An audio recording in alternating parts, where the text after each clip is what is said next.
Hello, everyone, and welcome back to Drama-O-Rama Online. I'm Mrs. Combs, and I'm so excited to share this time with you today. Now, remember to have your journals ready, and let's get started. For today's warm-up, we are going to explore creative movement playing a game called Force of Nature. We're going to explore movement inspired by nature, freeze, and then we are going to react to that part of nature as ourselves.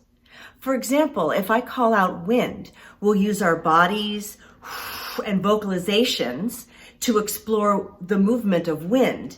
And then, as ourselves, we will react to wind. So, my forces of nature. Are you ready? Find your space bubbles, then stand in neutral. I want you to think about how the ocean moves. And when I say action, I want you to explore moving like the ocean. And action.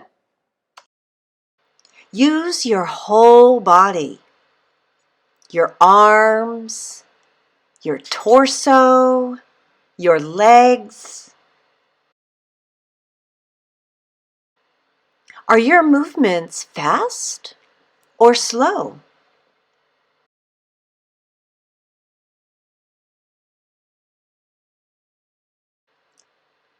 Now freeze. Now I want you to explore moving through the ocean as yourself. And action. How does it feel to move through water? Use your whole body. Are your movements slow or fast? What do you see?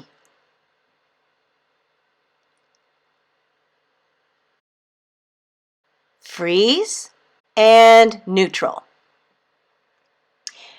Now I want you to explore how thick mud moves. And action. Use your whole body. Even use your face. Your arms. Your torso. Are your movements fast or slow? Freeze. Now I want you to explore moving through thick mud as yourself. And action. How does it feel to move through thick mud? Show me with your facial expressions.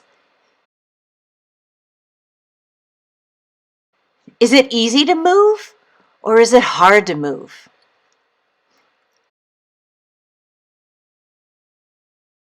Freeze and neutral. And now I want you to explore moving like the hot sun. This is a little trickier. And action. You are the hot sun beating down on the earth. How do you think the sun would move? How the rays would move? Explore that movement with your whole body.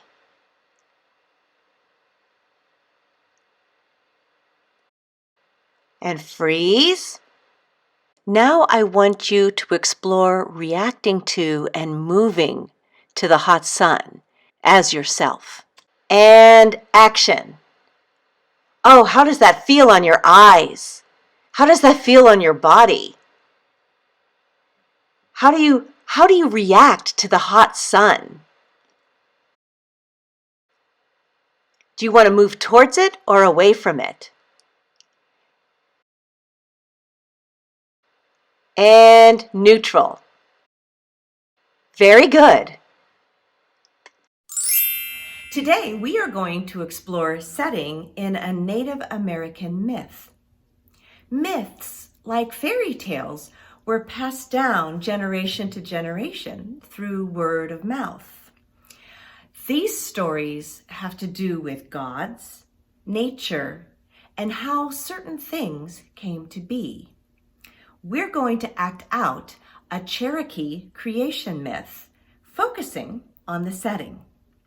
Setting shows when and where the story takes place.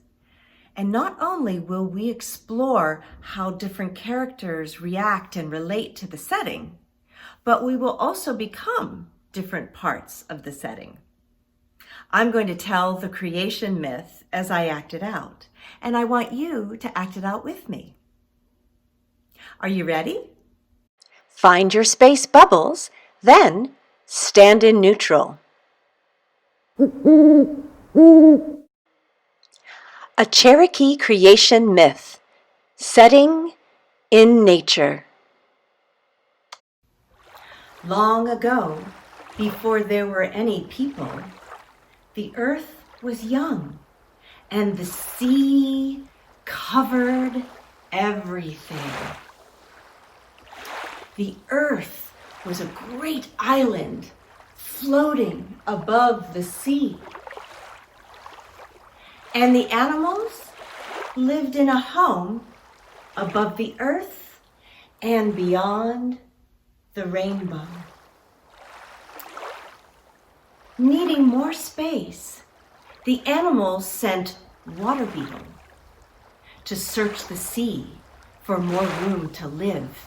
So Water Beetle scurried down the rainbow and dove into the water in search of room to live. He searched high and he searched low. And when he saw the sea floor, he got an idea. He pushed the mud from the floor of the sea slowly to the surface. And when the mud breached the surface, it quickly formed a wet and soft landmass.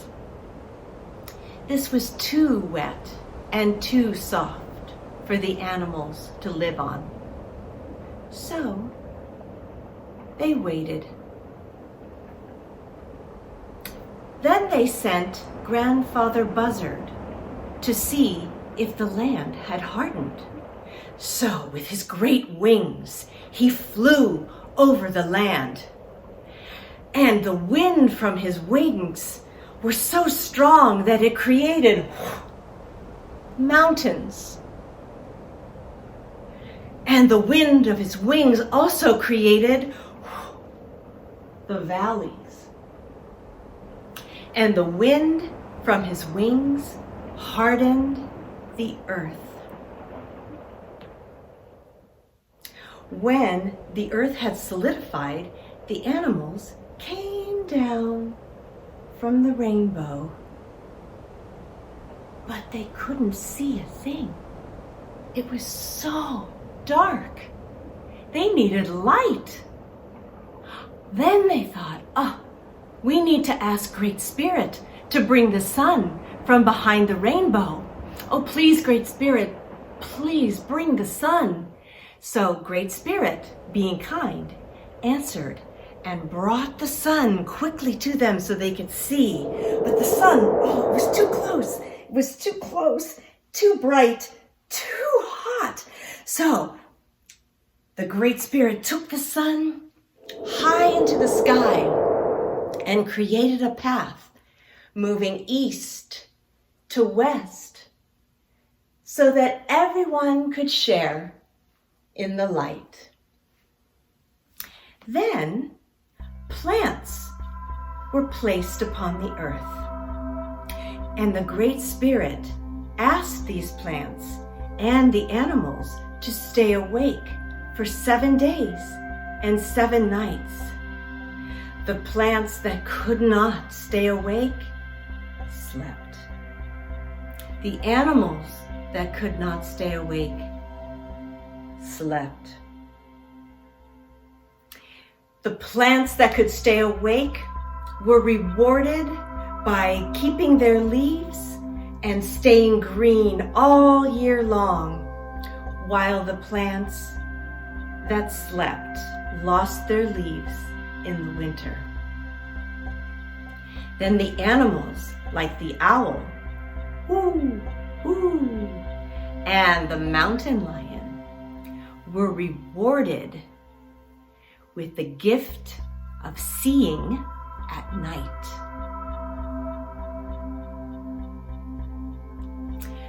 This is how our world came to be before humans inhabited the earth. The end. Today, we were able to create different parts of the setting using creative movement. We were then able to use our bodies and our faces to show how different characters related to the setting. In one part of the story, we were the actual sea. And then in another part of the story, we were the water beetle, searching the sea to find a place to live. By exploring both ideas, we have a deeper understanding of this creation myth, and I think it makes the retelling more interesting. It's time for today's journal prompt. I want you to choose one of the natural settings from the Cherokee Creation Myth that we explored today. And I want you to think about the animals and plant characters that explored that setting and draw a picture of the setting and the animal or plant characters that explored that setting. And then write one sentence describing the setting. And remember, use details.